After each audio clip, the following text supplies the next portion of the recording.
Welcome to Meeple Madness. That's right, Jeremy's probably rolling his eyes right now, but we are celebrating our version of March Madness with a first annual sort of Sweet 16 that we've put together of games that released this year so far. So it's only been a couple months, but we've compiled a list of games together across all different categories. We've done our best to seed them.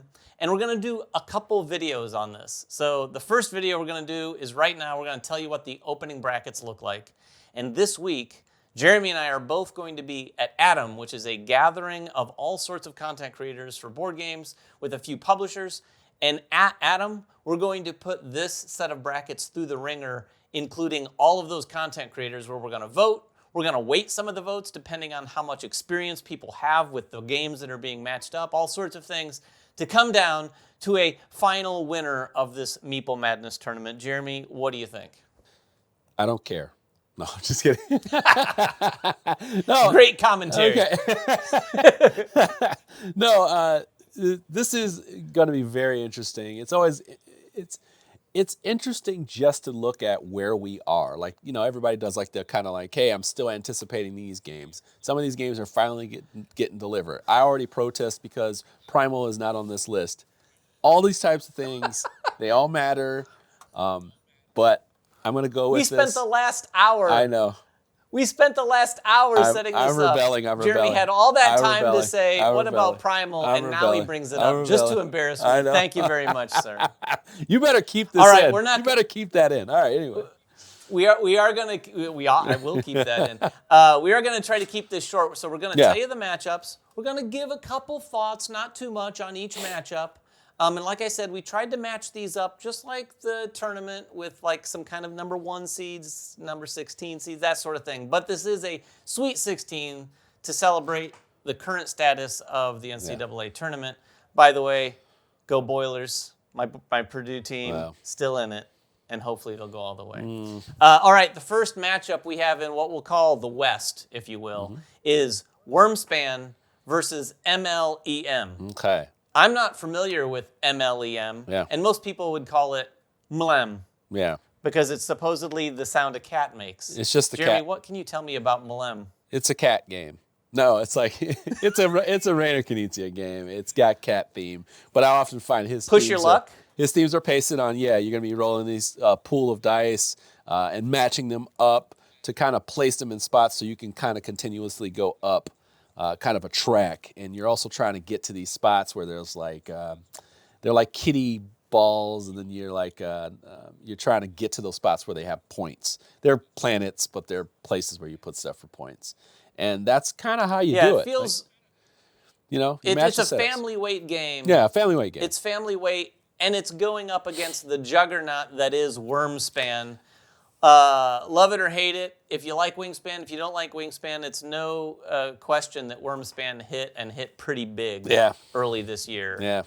So that's our first matchup. The next matchup in the West, this gets a little more interesting. Just like the middle of the brackets in the tournament, we've got Divinus, which is just delivered to a lot of people, up against King of Tokyo Origins. Now, I want to talk a little bit. If you don't know about any of these games, by the way, just check out our channel. We've done a lot of content on a lot of these games. Most of them anyway. But King of Tokyo Origins, Ryan and I just did a live stream recently. This is a sort of intro level. It is effectively King of Tokyo. There's no difference, but it's just an intro package they put together as a Target exclusive to try to get the property into Target so they can take it more places and get it even more stream. I mean, King of Tokyo has been around forever, and I would say it is pretty mainstream. Yeah. But I have to admit, when we got it back to the table, it reminded me, like, you know what? This is a pretty fun game. Like, it's not a game we get to the table a lot, but it was pretty fun. And this is up against Divinus, which, Jeremy, have you played Divinus yet? I have not. I got it right here behind me. Ready to go. Maybe we I can have knock it some here beside me. Maybe we can knock some of that out at the thing. I can bring my copy. We could. Oh, you know what? bring your copy because I'm going to play my copy with Alicia. We still haven't gotten into the day, but we Yeah. got sidetracked with another one of the games in the tournament. Yeah. The next lineup, again, this is also another interesting one, but two very distinctly different styles of games. Well, I guess you could say the same thing Yeah. for Divinus and King of Tokyo.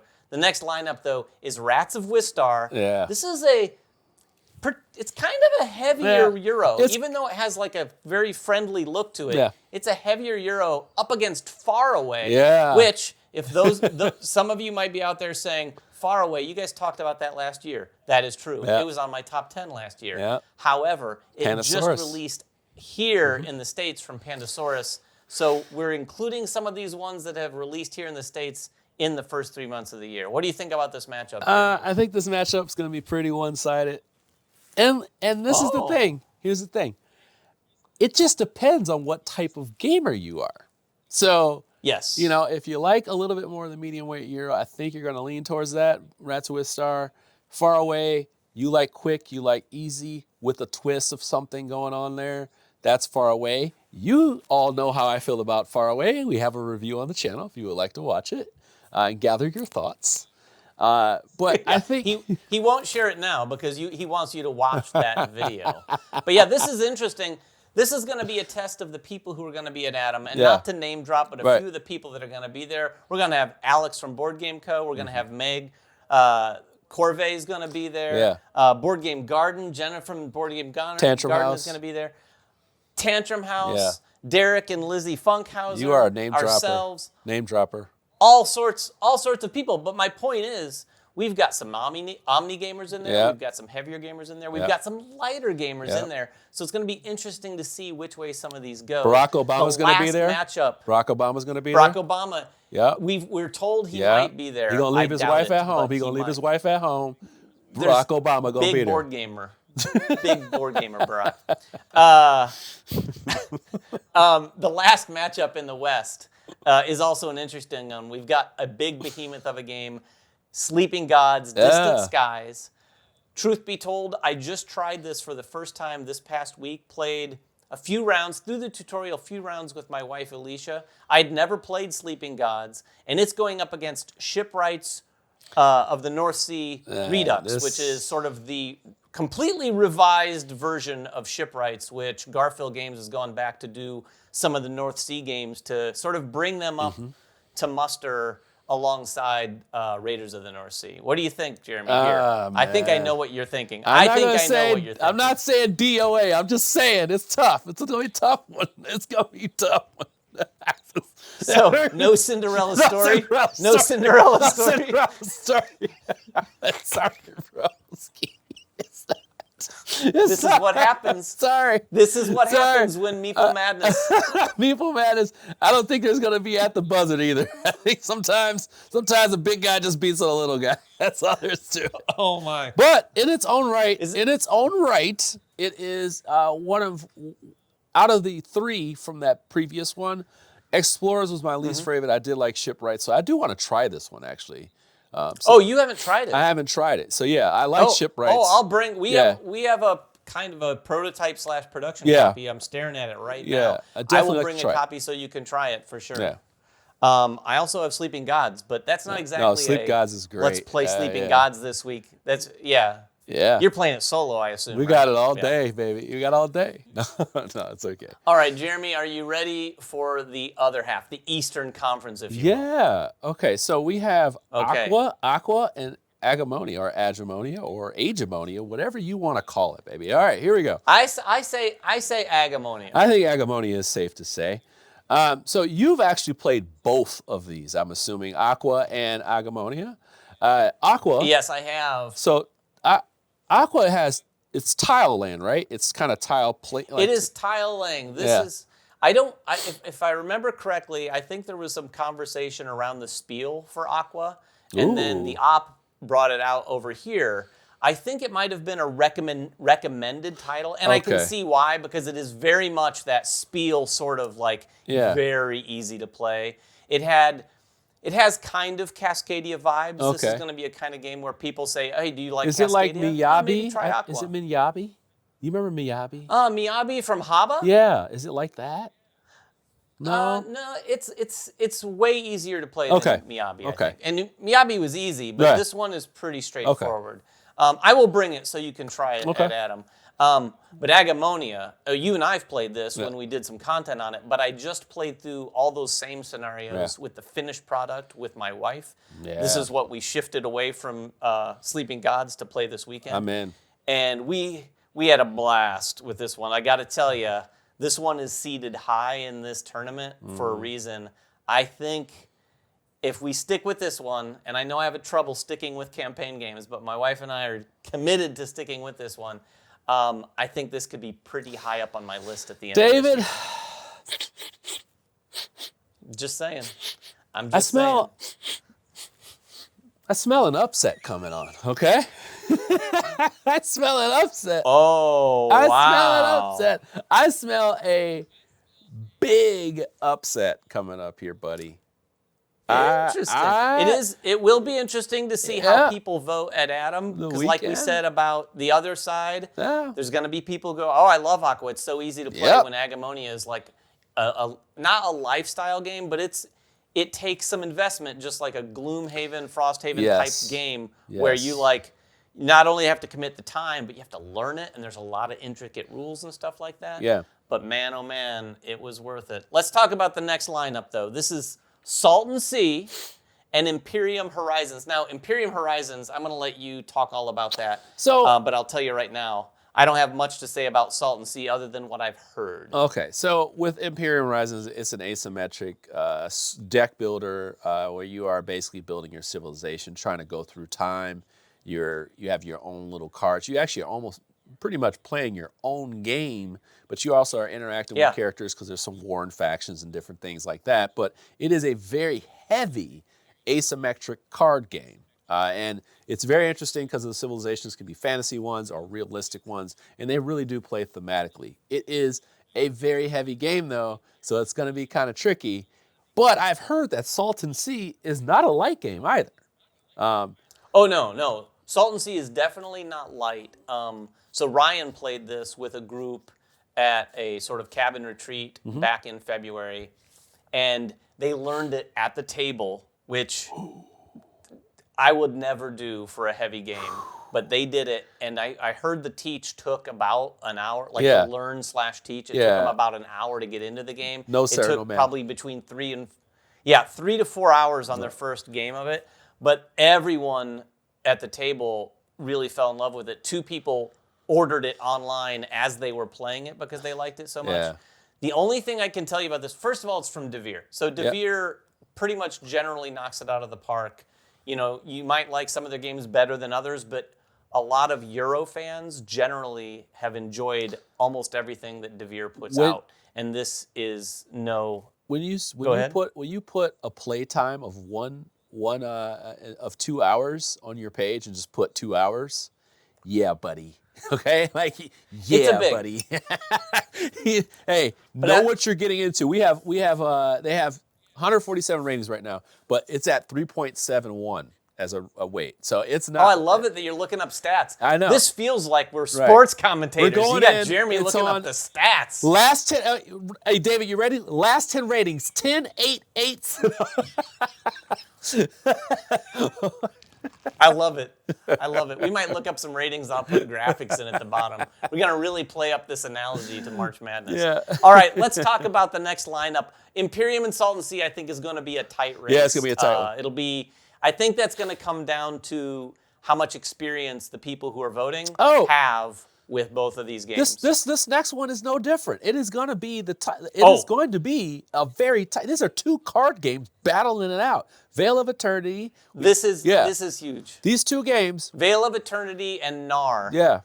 And like these are 2 games that people knew about last year, especially for content creators who are seeing these games early. Yeah. Like I found out about both of these games very early. I tried to track both of them down at Essen. They were both gone at Essen.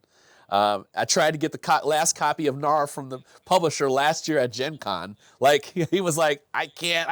I'm like, please. I was gonna print out the French rulebook and get the English one. Get the English rulebook. I wanted the game so bad. So both of these games, very, very, very much wanted games. I believe Nar is coming via Pandasaurus. Veil of Eternity is coming via Renegade, and they're finally here. Veil of Eternity, you can explain that because, boy, did you fight to the death on that one last year. Tell us about Veil of Eternity. Veil of Eternity, I'm just going to tell you right now, if you watch the channel at all, you know which way I'm voting on this. In fact, I might try to usher Veil of Eternity all the way through the tournament.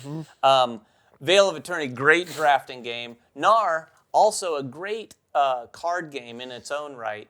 Both of these games, honestly, are really, really solid, lighter weight, not horribly lightweight, but like Jesus. a really pleasant experience at the table. What's a horribly really, lightweight game, David? Wow. Well, I don't mean they're easy to Horribly. play, but they're not overly simple. Okay, So you're like, okay. oh, there's nothing to this. You do think about these games for sure, Okay. but they're very easy and fast to play. I think this is going to be a great matchup. The next one, I love Connor. I love Inside Up. In fact, Inside Up is going to be one of the publishers there, but boy, is this a Cinderella story. Yeah, we're talking. Because he's going up against one of the other publishers we're going to be with this week, Randall from Eagle Griffin Games and Inventions from Vital Lacerda, who was at actually Adam last year. Yeah. So we've got Inventions, which is maybe one of the heaviest, if not the heaviest game of this entire tournament. Yes. Up against Draft and Write Records, which admittedly is a very fun take on the and write. It was one of the first ones I saw that was actually using the draft mechanism to do it. And it's got a really cute and adorable theme of sort of rock and roll tours, which, you know, is something that a lot of people have struck with other games. I don't know how this is going to go, but again, this is going to come down to the mix of people at Adam this week who are going to be doing the voting. I mean, I know where Jeremy's vote's going. I mean, because I think he likes Mr. Lacerda. I'm just saying, like, 93-59 is what I'm saying the final score. I don't know. No. But Connor, no overtime on this one? No OT. The fifth-year senior will get in the game. He will get in the game. Got a scholarship his last year. He will get in the game. I think, I think the people at Inside Up are really great guys, great team, and they're excited to be in the tournament. They're excited to not be in the NIT of board game tournaments. Connor, I'm sorry, I love you, but I think you're up against Vital. I think that's a hard one to beat. But of course, we're seeding these properly. It's really hard to beat. Vital is like the Mike Krzyzewski of he's this like Meeple Madness tournament. Yeah. I think this is a tough one. This is a tough one. Yeah, for those of you out there who haven't watched NCAA basketball in a long time, he's a very successful coach. Yes, he is. But those are our brackets for our Meeple Madness tournament. Like I said, we're going to go to Adam. We're going to spend an entire week, a long weekend at the very least, with a bunch of those content creators. And we're going to go round by round, have everybody vote, weight some of those votes, maybe even include some of the publishers. I'm pretty sure I know where Connor's going to be voting on one of these.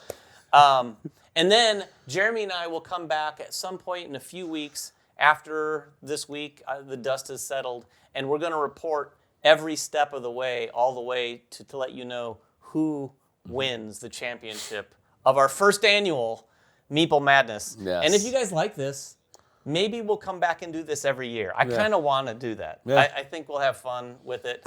You might even see some familiar faces in our next video from some of the people who are at Adam along with us, with a little color commentary on some of these matchups, I think. Yeah. I'm looking forward to this. Anyway, it's going to be fun. It's going to be fun. Adam's going to be fun too. In case you don't know what that is, it's a chance. It's the second time it's happened. It's a chance for a lot of content creators to get together and not only play just the publishers' games that are hosting it, but they've put this together so we all can just hang out, collaborate a little, which is what we're trying to do with this, among some other content we're putting together. And just have fun playing games. We're going to all go down to the Gamers Ranch near St. Louis, and I can tell you I was there last year, and it was an absolute blast. So I'm looking forward to just hanging out, chilling, and playing some games. Yeah. Jeremy, when you getting there? You getting in there about the same time I am, Wednesday afternoon, Wednesday evening? No, I'm actually going to be driving up early Thursday morning. All right, yeah. all right. You'll get the worst bed in the place. Yep, I will. I will. No, I think we've got the room assignments. And you watching at home are probably getting bored with this conversation. So we're going to let you go. But stay tuned because in a couple weeks we'll be back with the whole wrap-up video about how this tournament went down. Until next time, make sure everyone has fun at the table, and we'll see you then.